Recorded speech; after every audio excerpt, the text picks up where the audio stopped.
All right, why don't we get started? Good morning, everybody. My name is Keith Davis. I'm an attorney and a managing partner at the law firm of Nehmad, Perillo, Davis, and Goldstein. I'm going to moderate this morning's panel concerning the CARES Act and bankruptcy law in the state of New Jersey as a result of the pandemic that we are, of course, all now living through. Let me tell you a little bit about our firm first. Nehmad, Perillo, Davis, and Goldstein is a full-service law firm. We have two offices, one of which is located in Egg Harbor Township, Atlantic County. We have a second office located in Avalon and Cape May County. But our practice takes us to all 21 counties throughout the state of New Jersey. We primarily focus on real estate development for commercial projects like McDonald's and Wawa. We also handle single-family home variances, particularly along the coast in the Absecon Island area, Ventnor, Margate, Longport, and Cape May County, Avalon, Stone Harbor, Sea Isle, Cape May City, the Wildwoods, etc. But we do go across the state of New Jersey, primarily representing clients before planning and zoning boards to receive entitlements. But we also handle commercial litigation, tax appeals, real estate transactions, and as you'll hear from my colleague Scott Marcus later this morning, bankruptcy and workouts, which is an area of the law that we see, unfortunately, growing as a result of the economic downturn resulting from the pandemic. You know, I don't know about you, but sometimes I wake up in the morning and I feel like I'm in a movie. I'm not sure if the movie is Pandemic or Groundhog Day, but either way, it is very surreal the times we are in right now. We're hopeful that this morning's seminar will provide you with some guidance as to what is emanating from Washington, D.C. in terms of the stimulus efforts that are resulting and additional ones that hopefully will be on the way. But if those efforts are not effective for all businesses here in the state of New Jersey, the bankruptcy laws are available, and my colleague Scott will talk about that. We're first going to start with Mike DuHaime. Mike is a long friend. He is with Mercury Public Affairs. He is a strategist, a public affairs executive. He has served the likes of our former president, George W. Bush, as his regional political director, former Mayor Rudy Giuliani in his 2008 presidential election, but he's best known for his work with our former governor, Chris Christie, in his election in 2009, his re-election in 2013, and also working on his presidential campaign in 2016. We're also going to hear this morning from another friend, Mike, a little bit longer friend than I have been with you, Frank LoBiondo, longstanding congressman who has served the 2nd Congressional District, which is most of South Jersey, for 25 years, beginning with his election in 1994.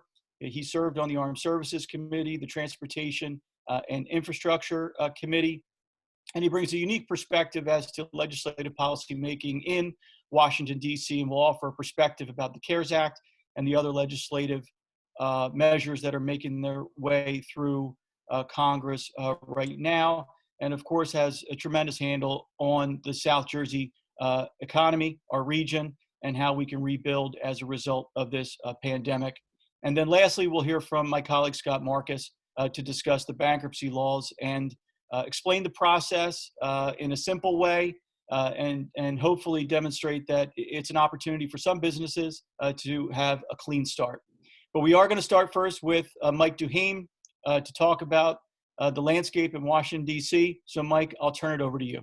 Thank you, Chairman. I appreciate it. And Scott, you may want to also think about states declaring bankruptcy, because the Senate Majority Leader yesterday said that states may need to declare bankruptcy if the federal government isn't there. So that's an added wrinkle in what's coming out of Washington right now. So I'll just give a quick overview of our company, Mercury Public Affairs. We're a public affairs company based in New York, Washington, D.C., California, but we have a large presence in New Jersey as well, in northern New Jersey and in Trenton, and about 22 other offices around the country, and even one in London and one in Mexico City. So bipartisan public affairs firm with folks like Congressman LoBiondo, who is a part of our advisory board, and also a number of Republican and Democrat former U.S. senators, former members of Congress, and folks who have worked in and out of politics, government, and journalism as well. So we are paying extra close attention to what's going on in Washington right now. So I'll just walk through a little bit about what's going on right now in D.C. and then ask the congressman to give a little bit of his insight as well, having been there. So Aaron, if you could share your screen, that'd be great.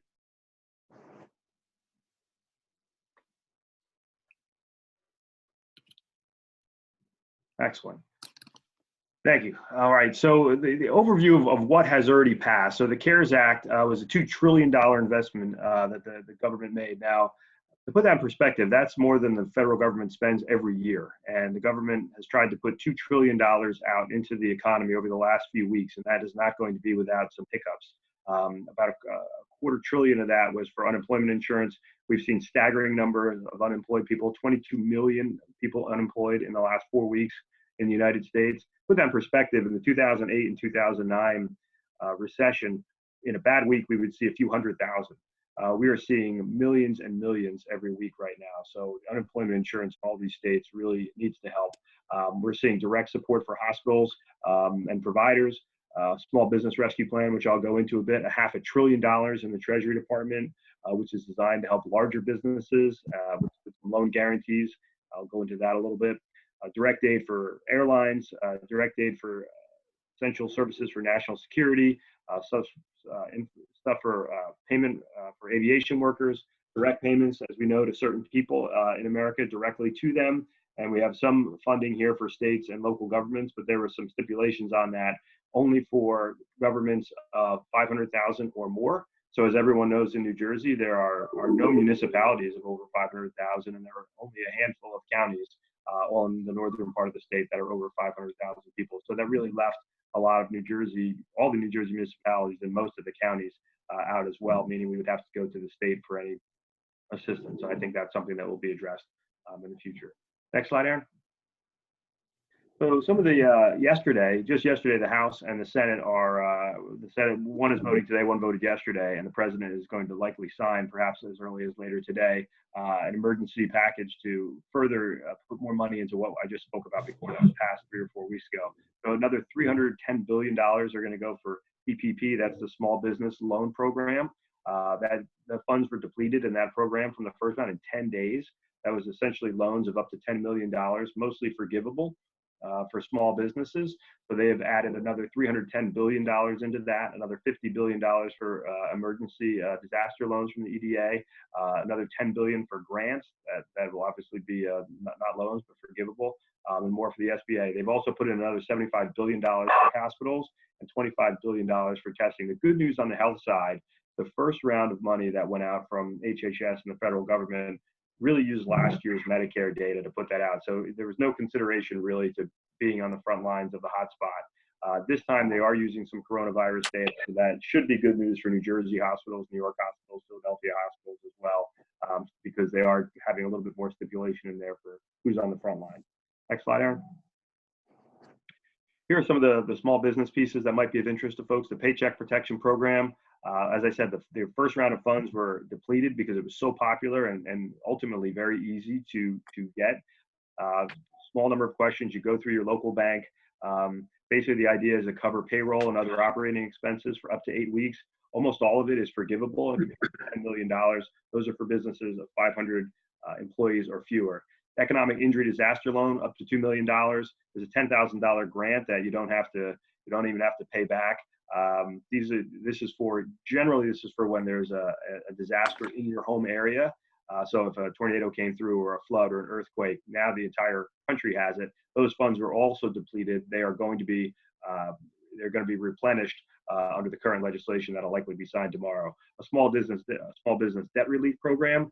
If you already have an SBA loan, you probably got a notice in April that says you don't have to pay this month's installment. You actually don't have to pay for 6 months. 6 months of current SBA loans are going to be forgiven right now.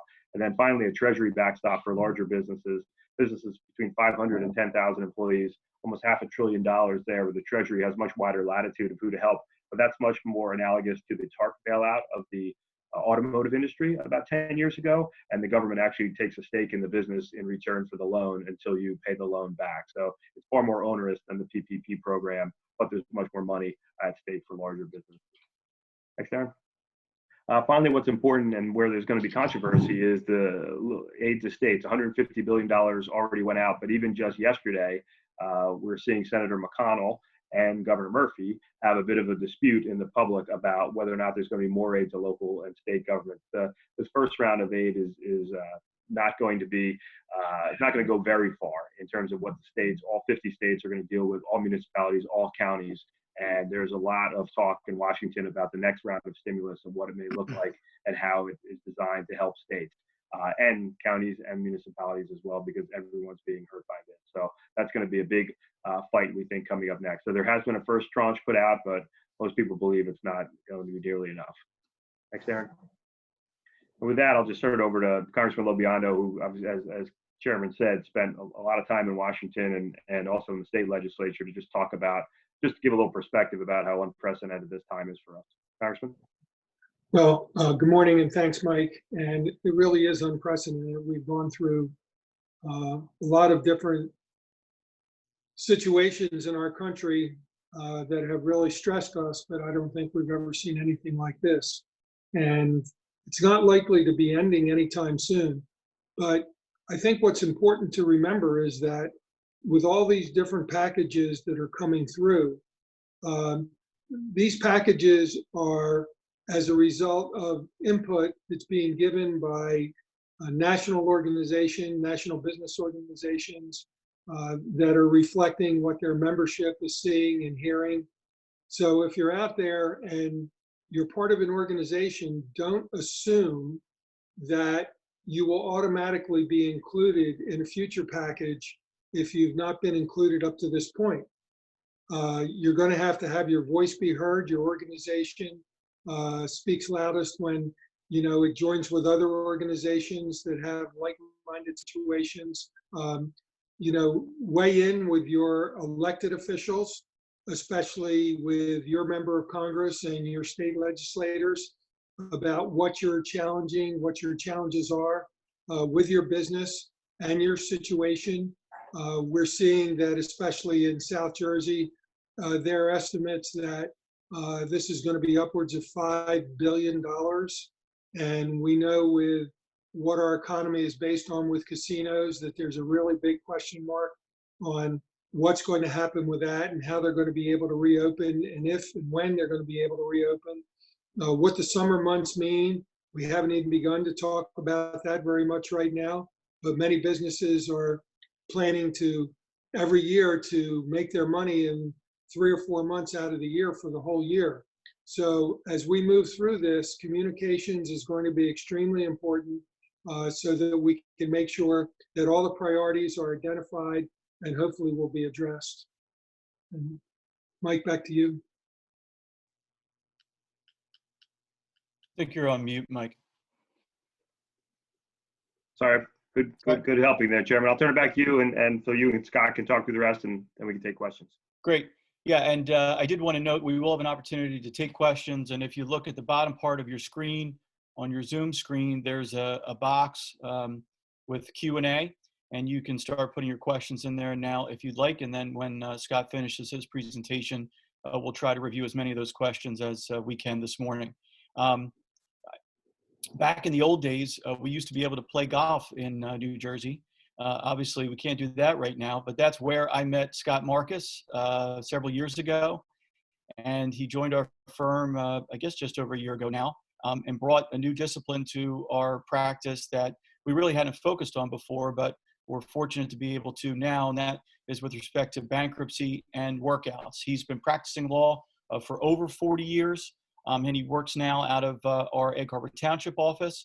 So Scott, I'll turn it over to you to discuss bankruptcy and to review what is involved to give people a fresh start.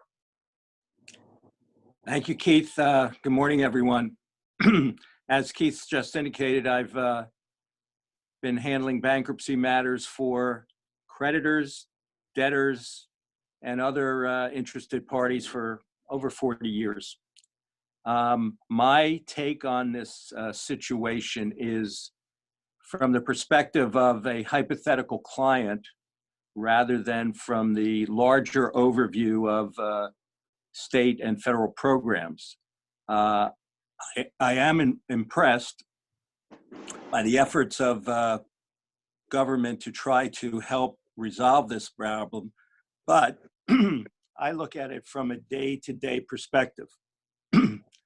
Someone, for example, who is a tenant, whether it's in a commercial business, a restaurant, or an individual, someone that is a mortgagor who has a mortgage on his home or his commercial property or others, and what they're going through on a day-to-day basis and the uncertainty that they're living with. So I've looked at this from the point of view of, does bankruptcy help solve some of these problems? And in my opinion, unequivocally, it does help solve these problems. The first thing that comes to my mind is that when someone files a bankruptcy petition, which is a very simple process, there is by law an automatic stay of all legal action against that person or business. So the uncertainty of whether or not I can pay my mortgage this month, or whether or not the government program will give me the moratorium that I'm looking for, it is immediately resolved, and it's resolved in a legal fashion, meaning it's binding on the participants. And I think that, for the time being, is probably the most important component of looking at this from a bankruptcy perspective. From what I've read, and anecdotally, Mike commented about it a few moments ago, the federal government, or at least the speaker, is talking about states themselves filing for bankruptcy, which I find interesting and sort of indicative of where we are. So again, I see the amount of bankruptcy filings increasing significantly come May and June. And I think the sooner people know their rights, the better, which is what I'm here to talk about today. Again, as I said, upon filing a petition, which is what the legal process is called, there is, by federal law, so that applies throughout the United States, a stay or stoppage of all collection efforts, be it legal proceedings, be it calls, voluntary calls, involuntary calls. All of that is automatically stopped or stayed while you're under the bankruptcy protection. And I think, at least to my mind, that would give many, many people and many, many businesses some sense of relief and security, albeit in the short term, not the long term. There's basically 4 types of bankruptcy, and this is, again, an overview. Chapter 7, which people have heard of, Chapter 13, Chapter 11, and now there is a new Chapter 5. In a Chapter 7, that is traditional bankruptcy, no payments to creditors. Debts, for the most part, are discharged, which means you don't owe it anymore. And in most cases, because of the laws that have developed since 1978, most assets will be exempt, and most individuals will be able to keep their assets. A good example of that is someone that has a home. If you have a home and the amount of your mortgage or other liens is of such an amount that your equity is $30,000 or less, you can keep your home and discharge those debts. So the great majority of bankruptcy filings are Chapter 7. For businesses, it doesn't serve any particular purpose because the business is now out of business and there's nothing that goes forward. For individuals, it does serve a useful purpose. For people that have more assets than that, or too much equity in their assets, there's the second type of bankruptcy called Chapter 13. It allows for modification of debts. So if you, for example, have a home worth $100,000 and you have secured debts of $125,000, you get to modify or reduce that debt so that when you come out of bankruptcy, you don't owe more than the value of the asset. That applies to vehicles, and it applies to a whole laundry list of assets that are specified in the bankruptcy code.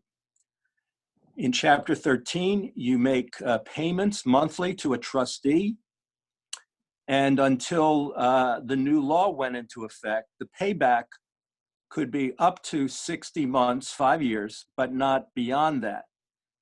They've now changed the law to make it 7 years.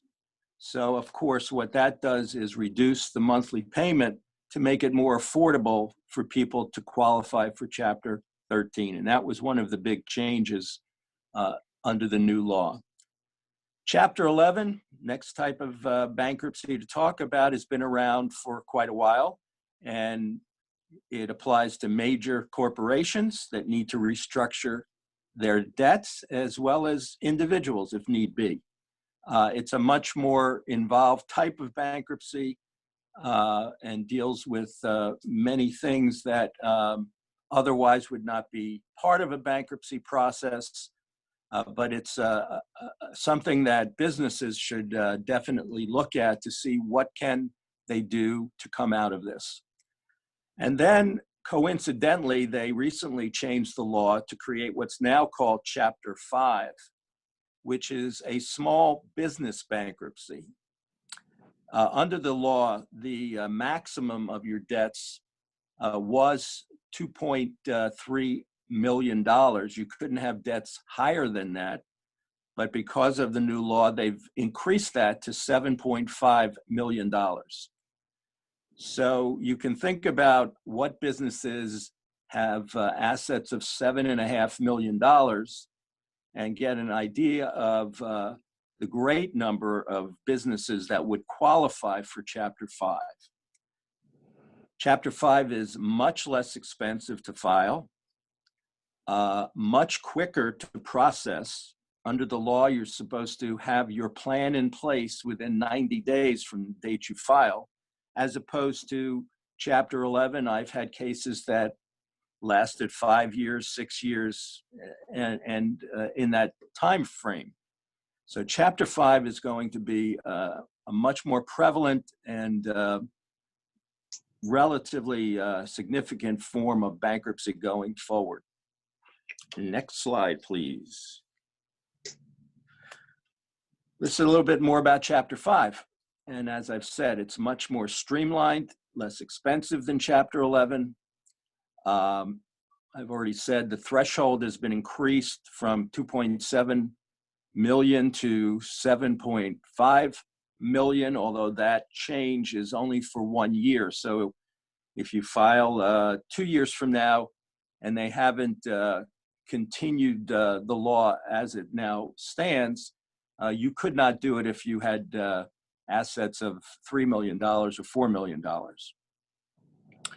There are certain procedural advantages to Chapter 5.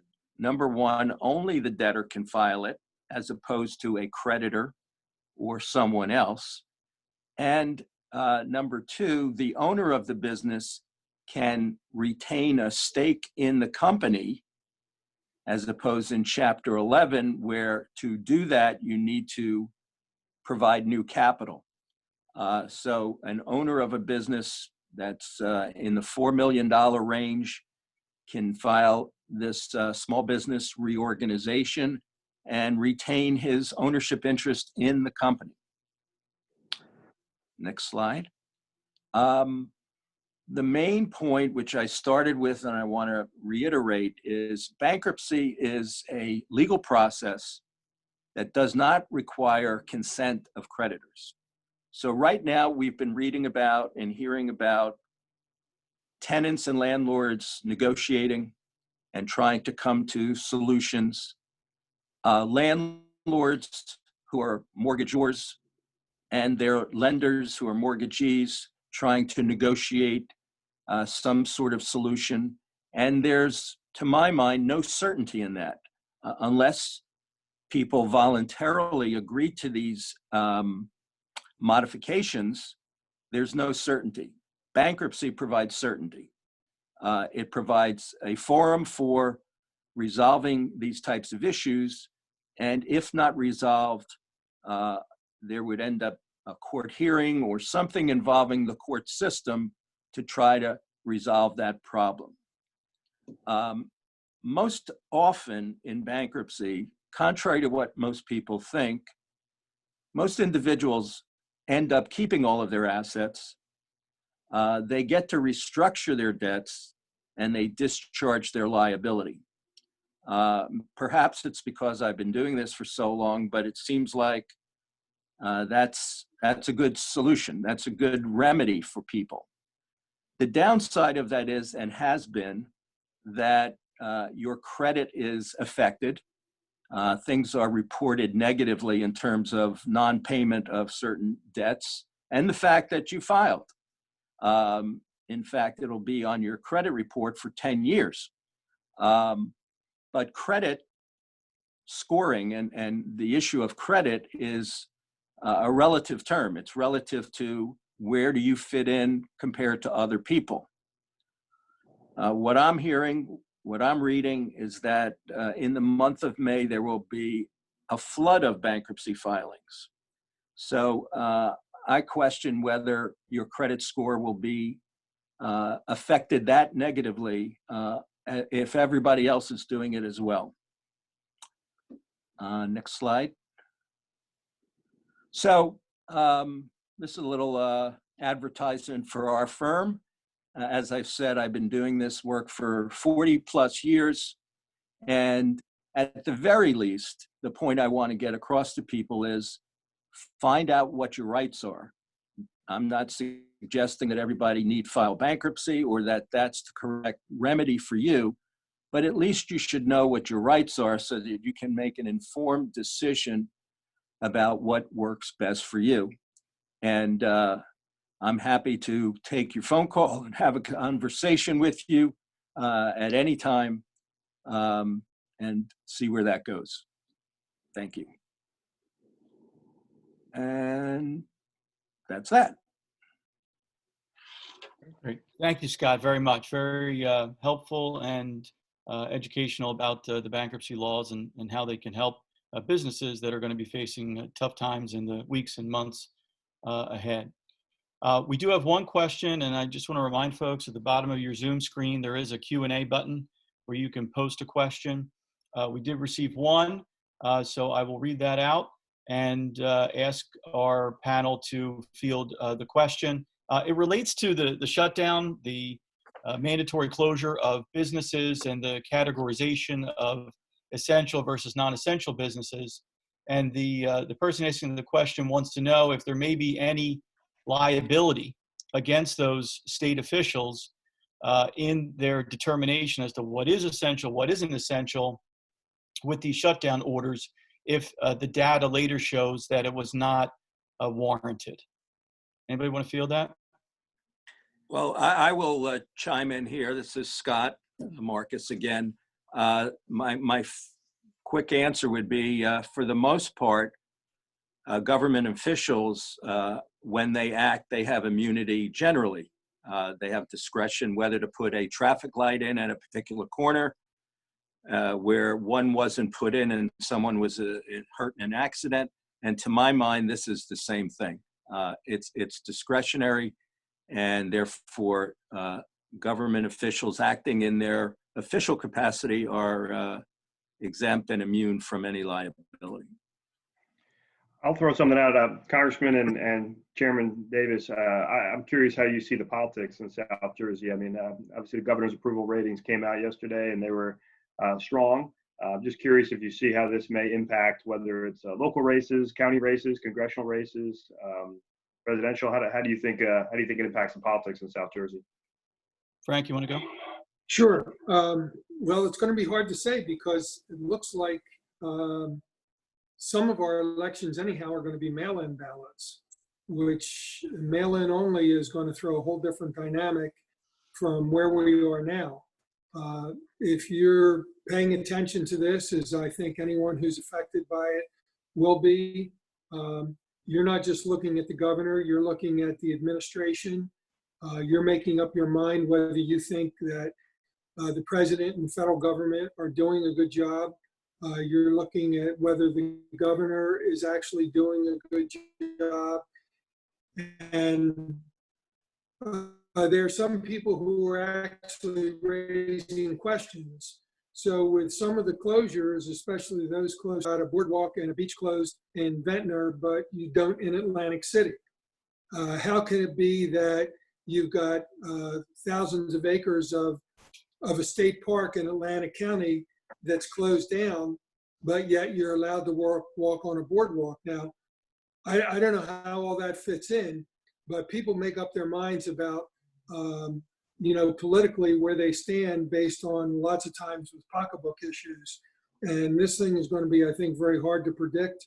What normally would be coattails may not be, and there'll be different factors that will play in. But, it's an enormous amount of time under normal circumstances without a virus shutdown like we have between now and November.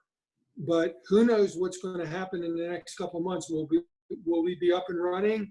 A lot of people, if they get back to normal, will feel a lot better about things. And I'll just add, in Atlantic County, we've had a long history with vote by mail balloting and the unfortunate practice of ballot harvesting, where unsuspecting voters are having their ballots taken and cast potentially for them. So it seems like we're going to be moving in the direction of voting by mail, even if it's not mandated. I think more and more voters are going to avail themselves of that opportunity, which presents new challenges for candidates to start the campaigns earlier, because the ballots are going to be mailed in some cases as early as 30 days before what is election day. It's going to present a challenge because how do you raise money in this kind of an environment in order to pay for that kind of messaging that has to go out to voters in advance? I embrace vote by mail. I think it's a great way for people to participate in the election process. But my concern is about the lack of safeguards in how the vote by mail process occurs in the state of New Jersey, and how do we prevent the nefarious practice of ballot harvesting by political organizations, some of which are freelance political organizations who are getting paid for their efforts to collect a certain number of ballots and are getting paid for every ballot that they turn in. So as long as it's balanced, I think it can work, but I think we have to be very wary and careful of it. In terms of the governor and his performance, I give him credit. And I think the approval rating is reflective of, what you saw, Mike, when Governor Christie led the state through Superstorm Sandy. I think this state rallies around their leader in times of crisis and panic, and they're doing that now. But I will say that I think that approval rating is very fragile and will depend in large measure as to how long the shutdowns exist. And I think people, and you're starting to see it now with these protests that are rising up, and they're sort of cast by the mainstream media as being fringe elements. But I don't see it that way. I think they're going to grow. I think there's a growing undercurrent of people, businesses that are very much concerned about their livelihoods, and they want clarity. They want a plan of action. Frankly, I think that we've seen more from Governor Wolf across the river, who announced yesterday that most construction activities in Pennsylvania are going to open up effective May 8, but we don't have those kinds of milestones that we want to reach for. Now, I get the fact that this is an evolving crisis and we don't know what the virus is going to do in the weeks ahead, but I think to have at least some sort of a plan of action, what's going to open first, what's our targeted date to do so, would provide some more confidence in the business community so that we can start preparing for the reopening of the state of New Jersey. Yeah, I totally agree with you on the politics. I think people are very supportive now. 18 months is a long time from now.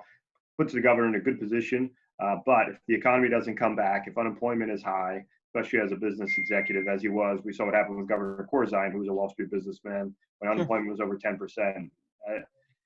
Especially with the financial crisis the state is going to hit. If taxes go up, programs get cut and unemployment is high. That's a tough mix 18 months from now. Scott, we have a question for you from Aubrey Haynes, and that concerns receiverships. You talked about bankruptcy. Can you talk a little bit about lender liability rules for commercial property when it's taken back by a lender, and how receiverships work in the court system? Well, there's two questions there to my mind. First of all, what is receivership? Receivership is a state law process. It's very much akin to bankruptcy, but it's not bankruptcy. Bankruptcy is out of the federal court system. And as I said, it's countrywide because it's under federal law. A receivership is a state limited type of bankruptcy with many of the same protections and responsibilities. As far as lender liability is concerned, that's a separate issue. That concerns whether or not your lender acted negligently in some transaction in some manner. So the first part of that is negligently, meaning they acted differently than other lenders acted. They acted in such a fashion that they were negligent, creating damages to you. Completely different issue, completely different process. And again, it's relative to how lenders generally react, no different than a malpractice action. Malpractice is based upon you deviating from a standard of care that others adhere to. Well, just apply that to a bank. So that's my response. Very good. I think we have time for one more question. And if you do have a question, there's a Q&A button at the bottom of your screen where you can ask. But one of the things I'm looking forward to is this summer and living in New Jersey, living near the shore and being able to use my little 18-foot center console fishing boat to go out with my kids. And I was happy to see that Governor Murphy announced this week that marinas could reopen, but only for personal boats and watercraft, not for charter services. Congressman, given your service in Congress and your deep understanding as to the importance of tourism to our area and the water as being a benefit to being in our area, and how many of our residents use their boats and visit the beach, et cetera, how important is it for partial reopening of boater activities and beach activities as we move into the summer months for our economy? Well, I think it's going to be critically important that the state find a way to do this, that we're socially responsible. There are some other states in warmer climates that have found ways at this time of year to allow for the use of beaches, to allow for the use of personal watercraft. And if we don't allow this to take place to a certain degree, you have to start thinking about the ripple effect, that it's not just about somebody getting a chance to utilize a natural resource, in your case, to get out with your boys on your boat, but it's the bait that you buy, it's the gas that you buy, it's all that ripple effect that we've seen and taken for granted for years in South Jersey, that there has to be a way to do this. Now, it's going to require more enforcement. So I don't know that you're going to see the beaches open up where they're crowded like they were before, but there's got to be a way that that's allowed to be utilized in a responsible manner that allows businesses to at least produce some revenue. Without it, it's going to be a much bigger disaster. Well, we're nearing our 45-minute mark, and we did want to keep this limited to 45 minutes this morning. I do see we have one more question, so let's see if we can fit one more in. Oh, good question from Andrew Miller, was whether or not this seminar, this webinar has been recorded. It has been. We are going to make it available for folks to watch later if you missed the beginning portion of it, and the explanation that Mike DuHaime and Congressman LoBiondo offered about the legislation and stimulus efforts that are making their way through Washington, and Scott Marcus's description of the bankruptcy laws in our state and how they can help businesses and individuals obtain a fresh start. So we'll upload it to YouTube. I'm sure Mike and his team at Mercury will be able to make it available on their website. We'll do the same at our firm website at Nehmad, Perillo, Davis, and Goldstein, which is npdlaw.com. And you can look at this webinar at any time later. Maybe in the evening, if you have a hard time going to sleep, you can watch this and it'll help you a little bit. I know bankruptcy is not the most exciting of discussions, but given the times we're in, the unprecedented circumstances we're in right now, this is what we're going to have to be facing. And between the efforts of Mike and his firm, Congressman LoBiondo and his strategy team to guide businesses, and Scott Marcus on the legal front in our firm, you've got some very experienced and well-equipped individuals to help you navigate the rough waters that we're likely to face in the months ahead. I want to thank everybody for your time this morning. For me, our firm, this has been a great honor to be associated with such tremendous individuals with experience and know-how, and Mike DuHaime, Congressman LoBiondo, and Scott Marcus. We hope you've learned a little bit from this opportunity this morning, and we hope to be able to do more of these in the weeks and months ahead. Feel free to reach out to any of us in the meantime offline by visiting our websites. We're all working remotely, obviously, and we're able to field your phone calls, answer any questions or concerns you may have. So thank you again. Have a great day. Stay safe and be well. Thank you. Thank you.